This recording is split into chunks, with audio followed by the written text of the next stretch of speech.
Good morning, শুভ সকাল। কেমন আছেন আপনারা সবাই? নিশ্চয়ই খুব ভালো আছেন, আমিও খুব ভালো আছি। আজ হলো শুক্রবার, ঘড়ির কাঁটা 11:30টার ঘরে। গতকাল বলেছিলাম আমার যে অ্যালার্জিটা হয়েছে 20% কমেছে, আজকে আরও 20% কমে গেছে। মলম দিয়েছিল, সেটা লাগিয়েছি। গতকাল ওষুধের দোকান থেকে একটা পাউডারও এনেছে, সেই সমস্ত লাগিয়ে যতটুকু কমার কমেছে। কিন্তু খাওয়ার ওষুধ দিয়েছিল, সেটা তো খেতে পারলাম না। ওই যে এখানে ট্যাবলেট গিয়ে আটকে থাকে, সেই ভয়ে ওষুধটা খাইনি, তাহলে আরও তাড়াতাড়ি কমে যেত। সে যাই হোক, আর সকালবেলায় আমার ভাগের কাজকর্ম সেরে সবে স্নান করতে যাব। সুজাতা ওয়ারেসের প্যাকেট হাতে ধরে এনে বলে, ও বৌদি, আজকে আমি বাসন মাজতে পারবো না, পেটটা বড় খারাপ, তুমি মেজে ঘষে নাও। আগে থেকে বলা থাকলে আমি একটু একটু করে বাসন মেজে ফেলি, জমাই না। আর দুই বেলার বাসন জমে এত হয়ে গেছে, সকালবেলা মাজতে গিয়ে মনে হয় মাথায় বাজ ভেঙে পড়ছে। সে যাই হোক, সমস্ত কাজকর্ম সারতে সারতে পুপু 1 কাপ চা বানিয়ে মুখের সামনে দিল। ওটাই যা সুখ, শান্তি। ইন্দ্র ছাতুমুড়ি খেয়ে বেরিয়েছে, আর মর্নিং ওয়াকে বেরিয়েছিল। ফেরার পথে কাটোয়া ডাটা নিয়ে এসছে। আর ভালোভাবে সুস্থ হয়নি বলে এই সমস্ত পরে কাটাতে হচ্ছে। ভাববেন না যে প্রত্যেক দিনই একই জামা কাপড় পরে তুমি ক্যামেরার সামনে আসছো, কিছু করেনি। আর খুব ভালো গো, খারাপ না। দেখাই কাটোয়া ডাটা আমরা কোনটাকে বলি। এই হলো কাটোয়া ডাটা। জ্যান্ত মাছের ঝোলে কিংবা নিরামিষ তরকারিতে এই ডাটা দিলে বেশ ভালো লাগে। মুদিখানার জিনিস এনে দিয়ে গেছে। ছোট পাঁপড় খাই না, বিশেষ করে মশলা পাঁপড়। তেলের মধ্যে ভাজার সঙ্গে সঙ্গে না কেমন তেল চুপচুপ করে। ওই মাধুরী পাঁপড় কিংবা লিজ্জত পাঁপড় যে বড় বড় হয়, ওগুলো ভালো লাগে। কি বলবো, একদিন বললে মাথায় রাখে। ও কাজে কর্মের চাপে সংসার ধর্ম প্রায় ভুলে গেছে বললেই চলে। এই সমস্ত যে এনে দিয়েছে আমার বাবার ভাগ্য ভালো। প্যাকেটের তেল ব্যবহার করতে সুবিধা। এর আগে এনেছিল বোতলের তেল, বোতল খুলতে গিয়ে ছিপিটা জাস্ট নিচে পড়েছে, হরিণ নিয়ে ধা, ব্যাস। ছিপিটা খোলা অবস্থাতে রয়েছে তো, খালি মনে হয় ভেতরে কিছু পড়বে, আর ওই তেল দিয়ে রান্না করে খাওয়ার পরে বিষক্রিয়ায় মরবো। সে যাই হোক, গতকাল আমার মা ফোন করেছিল। মাকে বললাম, জানো আমার এই জায়গাটাতে এইরকম অ্যালার্জি হয়েছে, বলে গরম গোটা হয়েছে। প্রথমে বলল নরম জামা কাপড় পর, আর টাইট ফিট কিছু পরবি না। তারপরেই বলছে যে আমার খুড়তুতো ভাইয়ের শ্বশুর মাঠে কি কাটতে পারতে গেছিল, পোকায় কামড়ে হাতের অবস্থা এমন করে দিয়েছে, এখন হসপিটালে নিয়ে দৌড়াদৌড়ি। ওইটা শোনার পরে না আমি আরও ভয় পেয়ে গেছি। কী রে বাবা, আমার কি তাহলে ওরকম হলো নাকি? আমার হস্তিনাপুরের বাড়িতে জ্যাঠা শ্বশুরের ঘরের যে যা মেজদির মা, ওই এর আগের বছরে ঝড়ে গাছ পড়ে গেছিলো, বুঝলে তো, নারকল গাছের পাতা কেটে যে ওই শলা বের করে, সেই পাতা ছাড়াতে গিয়ে পোকা না কি কামড়েছে, তারপরে হাত লাল হয়ে ফুলে গিয়ে রক্ত জমাট যেমন বাঁধে সেরকম বেঁধে এমন অবস্থা, কলকাতায় এসে ডাক্তার দেখালো, হাতের কবজি কেটে বাদ দিতে হয়েছে। বাবা, এই সমস্ত কথাগুলো মনে পড়ছে, জানেন তো, কি বলুন তো। আমার অবশ্য ওরকম না, জ্বালা পোড়া কিচ্ছু নেই, চুলকানি ফুলকানি কিচ্ছু নেই, শুধু এই জামা কাপড়ের ঘষায় ঘষায় জায়গাটা কেমন হেজে যাচ্ছে। সেই জন্য একটা ছোট পাউডার দিয়েছে, সেই পাউডারটা সবসময় লাগিয়ে রাখছি। এই তো হলো দুঃখের কথা। যখন আপনি বিপদে পড়বেন, অন্যের বিপদের কথা শুনে যেন আরও নার্ভাস হয়ে যেতে হয়, মনটা দুর্বল হয়ে যায়। আমি মাকে মুখ করেছি, দেখ কোন সময় কি বলতে হয় তুমি জানো না? হ্যাঁ, আমার সামান্য একটা অ্যালার্জি হয়েছে, তুমি ওই ভাইয়ের শ্বশুরের হাতে ঘা হয়েছে, পোকা কামড়েছে, এই সমস্ত কথা বলছো। চলুন, আজকে এই জায়গাটা ভালো করে পরিষ্কার করতে পারিনি, কোমর ভেঙে চুরে যাচ্ছে। অতক্ষণ যাবৎ বসে কাজকর্মগুলো করেছি না। আগে যদি জানতাম ওই সুজাতার ভাগের বাসন মাজতে হবে, তাহলে আমি আমার ভাগের কাজ করতাম না। এইটুকু তো শরীর না, এইটুকু না, শরীরটা এত বড় হলে কি হবে, ভেতরের কলকবজা সব নড়ে গড়ছে গেছে। এখন আর অতক্ষণ যাবৎ এক নাগারে কাজকর্ম করতে পারি না, বিশেষ করে এরকম উবু হয়ে কাজ করা, পেটটা এরকম ভারী হয়ে গেছে না, সেই জন্য। চলুন, এবারে রান্নাবান্না কি হবে না হবে সেই সমস্ত নিয়ে মাথা খাটাই। কালকে লতি ছাড়িয়ে রেখেছিলাম জানেন, ফ্রিজে রয়েছে 3-4 টুকরো চিকেন, সেটা অল্প একটু আলু দিয়ে পাতলা করে ঝোল করি। আর বললাম লতি দিয়ে চুনো শুটকি বানাবো। পুপু লতি খেতে চায় না, কচু ভেচু থেকে অনেকটা দূরেই থাকে। আমিও ছোটবেলায় খেতাম না, এখন নিজের হাতে সংসার, সব খাই। গু খাই না গন্ধে, লোহা খাই না শক্তে, বুঝলেন? কি ভাইপোদের বিয়েতে বসে খাচ্ছ? ঠিকই তো বলেছিল, কোনো কাজ করে না মামা, কিছু না। বাংলা সিরিয়ালের যত ভিলেন রয়েছে সবাই ঠিক বলে, যারা নায়ক নায়িকা তারাই গন্ডগোল বাঁধায়। না আমি বলছি সেই গল্পই করছে। আর ওই যে ফেসবুকে ছোট ছোট ক্লিপিংস গুলো দেয় না সিরিয়ালগুলোর, ওইগুলো দেখে দেখে মাথা পুরো খারাপ হয়ে গেছে গো। এখন আমার সঙ্গে এরকম ব্যবহার করে। তো চলুন বন্ধু, আমি বললাম না ওই কোমরে ব্যথা নিয়ে বেশিক্ষণ দাঁড়াতে পারবো না, তা পুপু আমার হাত থেকে রান্না বান্না টেনে নিয়ে এখন করবে। আমি যদি পরে সুস্থ থাকি, স্বাভাবিক থাকি, তাহলে লতিটা করবো, আর না হলে ফ্রিজে চলে যাবে। এর আগের দিনও চিকেন রান্না করেছিল, তবে এক থাবা চিনি দিয়ে ফেলেছে বলে 7টা গন্ডগোল হয়ে গেছিল। আজকে আবার দেখলে তারপরে রান্না করে খাওয়ানোর পরে এই বদনামটাই শুনতে হয়। বদনামটা না, আমি শেখাচ্ছি। বদনাম কেউ করে? এরকম ভাবে বলছো কেন? বলেছে ভালোই হয়েছিল, এটা চিনিটা সেটাই। এই বন্ধু, আমি তাই বললাম না? ভালোই হয়েছিল, কিন্তু এক থাবা চিনি দিয়ে ফেলেছে, ভেবেছে আরো বেশি স্বাদ হবে, কিন্তু না, মিষ্টি মিষ্টি হয়ে গেছিল। ওই জন্য কত পেঁয়াজ দিচ্ছিস? চিকেন রয়েছে এইটুকু, পেঁয়াজ দিতে দেবো কত? সে যাই হোক, পেঁয়াজের দাম সস্তা বলে আমি কিছু বললাম না। ওর কাজকর্মগুলো করুক, আমি কাটোয়া ডাটাটা কেটে ফেলি। বসে বসে যেটুকু কাজকর্ম করা যায় আর কি। ভীষণ ব্যথা করছে গো, পেট, কোমর, আর ওয়েদারটাও কেমন মেঘলা মেঘলা। বৃষ্টি আসার হলে আয়, আর না হলে রোদ ওঠ। আমার এরকম মেঘলা দিন দেখলেই কেমন কেমন যেন লাগে, মনে হয় জীবন থেকে কত কিছু হারিয়ে যাচ্ছে। ওয়াশিং মেশিনে এত জামা কাপড় দিয়ে রেখেছি জানিস? সুজাতা এসে যেই খবর দিয়েছে আজকে আমি বাসন মাজবো না, আপনাকে মাজতে হবে, আমি মেশিন চালাতেই ভুলে গেছি, পরে চালিয়ে দেবো। আর এই ফাঁকে রান্না বান্না সব শিখে নিচ্ছে। আমার কলেজ কেন খুলছে না পড়ে রাখি, আমার পরীক্ষা হচ্ছে না। এই মাসে হবে, ও মাসে হবে, সেই মাসে হবে, এই করে করে পেছাচ্ছে, আর কলেজেও যেতে পারছে না। কলেজে গন্ডগোল চলছে, পরে আপনারা খবর পাবেন, তাই তো বাবাই? এখন বলা যাবে না, এখন বলা যাবে না।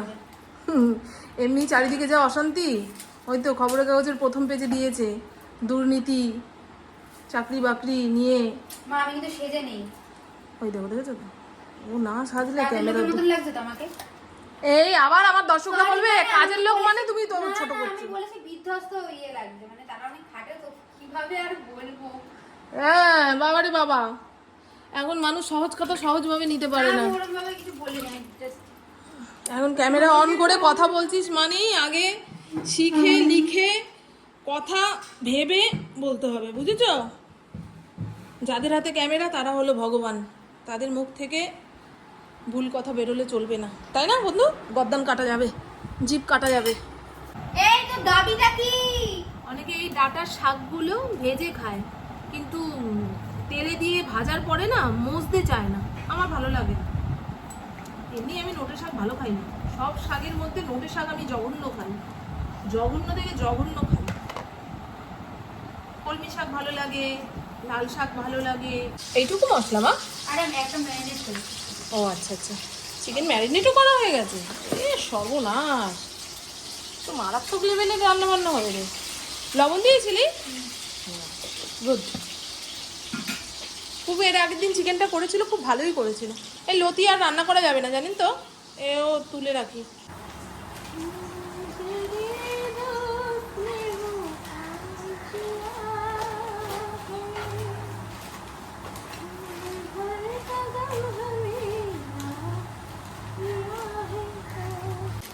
কৌটোর মধ্যে অবশ্যই একটা পেপার দেবেন, তাহলে এই ডাটার যে জলা জলা ব্যাপারটা সেটা পেপার টেনে নেবে, নষ্ট হবে না। খুব রান্নাবান্না করে বেরিয়ে যাওয়ার পরে যেটুকু পেরেছি সাপটে সুপটে নিলাম, বাদ বাকিটা বিকেলে দেখা যাবে। ওই এঁঠো বাসনগুলো গামলার মধ্যে উপর দিতে হবে, গামলাতে যে বাসন রেখেছি সেগুলোই খালি করতে পারলাম না, আবার কোথায় রাখবো। সে যাই হোক, এই হলো সালাদ। আমি কুচি কুচি করে কেটেছি, পুপু ছুরি ছাড়া কাটতে পারে না, ও ছুরি দিয়ে কাটলে মোটা মোটা করে কেটে রাখবে, আমি আবার ওই সালাদের স্বাদ পাই না।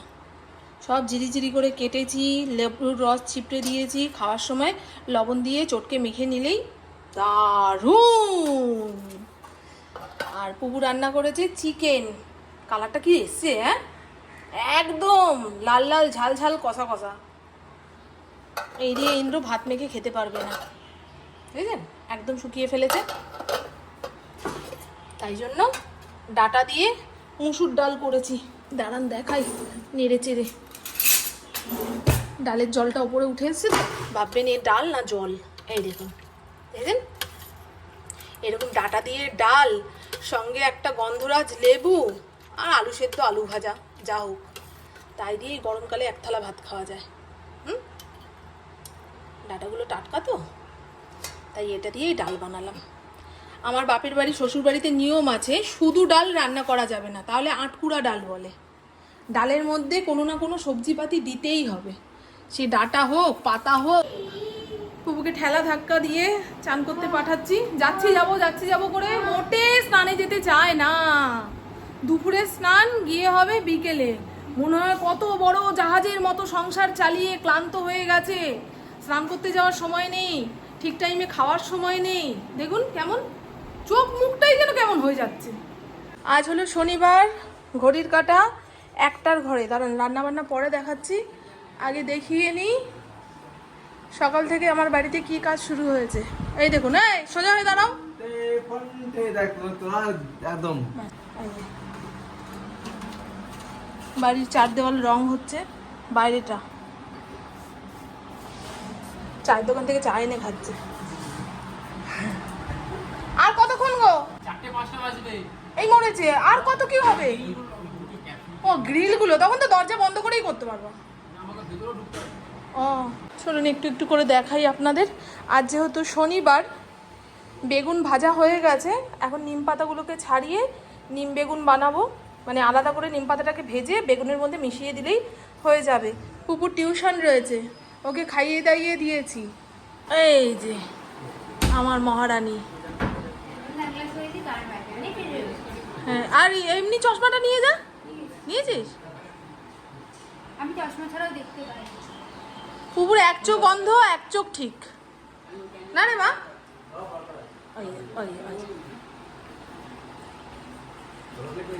এই রোদ্দুরে স্যার কি করে 12টা থেকে বলে রে পড়তে যেতে। আজকে সকালবেলায় ব্লিঙ্কিট থেকে অনেক কিছু অর্ডার দিয়েছিলাম, ক্যাট ফুড। আমাদের বাড়ির চারপাশ দিয়ে এখন অনেক বিড়াল ঘোরাঘুরি করে, ওদের কি খেতে দেবো না দেবো। এখন তো ঘরে খুব একটা মাছ রান্না হয় না, সেই জন্য পুপু এই বিড়ালদের জন্য বিস্কুট অর্ডার দিয়েছে। এই বিস্কুট কি খায় ওরা?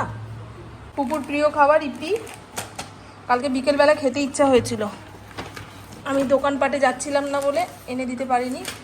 শানের বিরিয়ানি মশলা, এটা দিয়ে বিরিয়ানি বানালে নাকি হেভি হয়। এই হলো কতিলা, গরমকালে পেট ঠান্ডা করার জন্য এই কতিলা। আর এই যে বিরিয়ানির চাল। টাটা, কখন আসবি? তাড়াতাড়ি চলে আসবি। গতকাল সন্ধ্যের পরে সোমাদি ফোন করেছিল। আমার বাড়ির এই গলিটা পেরোলেই সোমাদির বাড়ি। তা ফোন করে বলছে, মামুন আমাদের এলাকাতে প্রচুর পুলিশ, কিছুজন সিভিল ড্রেসে রয়েছে আর কিছুজন ইউনিফর্ম পরে রয়েছে। জিজ্ঞাসাবাদ করার পরে ওনারা বললেন যে এখান দিয়ে একজন কয়েদিকে গাড়ি করে নিয়ে যাচ্ছিল, সে গাড়ি থেকে লাফ দিয়ে গলির ভেতরে ঢুকে গেছে, তাকেই খোঁজাখুঁজি চলছে। এবারে ওটা বলার সঙ্গে সঙ্গে না আমি এত ভয় পেয়ে গেছি, খালি মনে হচ্ছে বাড়ির যতগুলো দরজা আছে আগে তালাচাবি মারি, তারপরে সমাধির কথা শুনবো।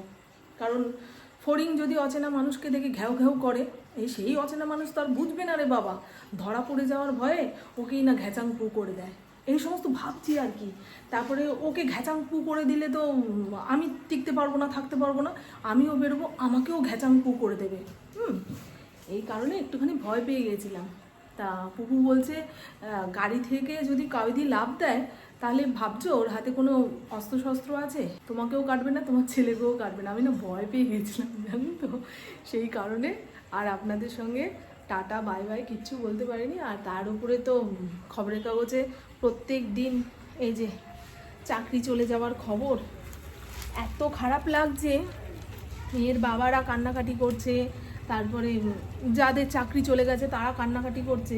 ভেতরটা পুরো মোচড় দিয়ে দিয়ে ওঠে গো। যোগ্য অযোগ্য কারা করলো দুর্নীতি, এখন কাদের পরীক্ষা দিতে হবে যোগ্য অযোগ্যের। খারাপ লাগে, খুব খারাপ লাগে। এমনি চাকরি কত কষ্টে পাওয়া যায়, তার উপরে যদি চলে যায়, সেই সমস্ত পরিবারের যে কি হচ্ছে সে একমাত্র তারাই জানে। প্রত্যেক দিন এই প্রথম পেজে এই খবর। সে যাই হোক, চলুন বন্ধু, আমার বকবক আজকের মতন এইটুকুই। আপনারা সবাই খুব খুব খুব ভালো থাকবেন, নিজের শরীরে খেয়াল রাখবেন, সুস্থ থাকবেন, আর অল টাইম স্মাইল করতে হবে। তারা খুব ভালো থাকবেন। খুব আস্তে আস্তে কথাগুলো বললাম, কারণ ওই যে নন্টে ফোনটে ওরা দুজন বাড়ি রং করছে। আমি চাই না আপনারা বাদে আমার কথা কেউ শুনুক। এমনকি জানেন, আমি এত বছর ধরে ইউটিউবে ভিডিও দিচ্ছি, আমার কোনো রিলেটিভ যদি আমার ভিডিও দেখে, সেটা আমার কানে আসলে আমার ভেতরটা অস্থির লাগে। কি দেখলো, কি ভাবলো, এরকম জানেন। আমার ইন্দ্র যদি আমার সামনে বসে আমার ভিডিও দেখে, তাই কেমন অস্থির অস্থির লাগে। ওকে বারবার বলি, এই যাও তো, তোমার ঘরে গিয়ে আমার ভিডিও দেখো, আমার সামনে আমার ভিডিও চালাবে না। তো বন্ধু, টাটা। ওইখানে যে দেখতে পাচ্ছেন কি, একটা স্টিলের বাটি ঝুলিয়ে রেখেছি, এই যে ওর মধ্যে কিছুটা চাল দিয়েছি। প্রথম দিন তো চড়াই পাখিগুলো খাচ্ছিল না, এই কালকে দেখি অনেক চড়াই পাখি এসছে, খুঁটে খুঁটে খেলো।